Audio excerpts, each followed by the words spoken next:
Hi use welcome to prime city properties. நம்ம இப்போ பார்க்க போகிறது ரெசிடென்ஷியல் லொக்கேஷனில் இருக்கக்கூடிய 2 கிரவுண்ட்ஸ் லேண்டு பற்றி தான். அதோட ஃப்ரண்ட்டு தான் நீங்கள் பார்த்துட்டு இருக்கீங்க. இப்போ அதோட லொக்கேஷனை ஜஸ்ட்டு ஃபஸ்ட்டு கவர் பண்ணியிருக்கேன். ஸோ இந்த கார்னர் பார்த்திங்கன்னா நாராயணா ஸ்கூல் இருக்கிற லொக்கேஷன். ஜஸ்ட் ஆப்போசிட்டில் நம்ம போனோம் அப்படின்னா ஒரு 200 மீட்டரில் பூந்தமல்லி ரோடு வந்து கனெக்ட் ஆகிடும். ஸோ நம்ம பூந்தமல்லி ரோட்லேருந்து எக்ஸாக்டாக பார்த்திங்கன்னா 1/2 கிலோமீட்டர் தான் இருக்கும். அதிகபட்சமே 1/2 கிலோமீட்டர், ஒரு 300-400 மீட்டர் டிஸ்டன்ஸ்லேயே நம்ம ரீச் பண்ணிக்கலாம்.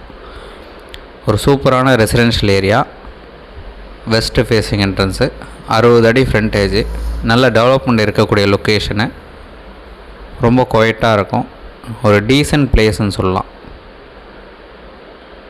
ஸோ இந்த 2 கிரவுண்ட் ப்ராப்பர்ட்டி அப்பார்ட்மெண்ட் டெவலப் பண்ணுறதுக்கு ரொம்பவே சூட்டபுளாக இருக்கும். ஸோ டெவலப்பருக்கு ரொம்பவே கம்ஃபர்டபுளாக இருக்கும். சைட் பார்க்கணுன்னு நினச்சா மறக்காம கால் பண்ணுங்கள். சைட் பார்த்துட்டு நம்ம கம்ப்ளீட்டாக டிஸ்கஸ் பண்ணலாம். இந்த ப்ராப்பர்ட்டியோட ப்ரைஸ் பார்த்திங்கன்னா ஒரு கிரவுண்டோட ரேட்டு 2,15,00,000 சொல்கிறாங்க. ஸ்லைட்லி நெகோஷியேட் பண்ணிக்கலாம். 2 கிரவுண்ட் ப்ராப்பர்ட்டி. ஸோ எந்த ஒரு டவுட் அப்படின்னாலும் கால் பண்ணுங்கள். சைட் பார்க்கணுன்னா ஜஸ்ட் ஒரு 2 hours முன்னாடி நோட்டீஸ் கொடுங்க. சைட் வந்து காமிக்கிறோம். சைட் பார்த்துட்டு டிஸ்கஸ் பண்ணுவோம். ஒரு சூப்பரான ரெசிடென்ஷியல் ஏரியா அது. ஸோ ரீசெண்டாக வந்திருக்கு, இமீடியட்டாக கொடுக்கணும் பிளான் இருக்குது. ஏதாச்சும் டவுட் இருக்குது அப்படின்னா கால் பண்ணுங்கள். நல்ல residential area, 2 ground property, near main road பக்கத்தில் இருக்குது, நாராயணா ஸ்கூல் இருக்குது. ஸோ இந்த ப்ராப்பர்ட்டியோட டீட்டெயில் சொல்லியிருந்தேன்.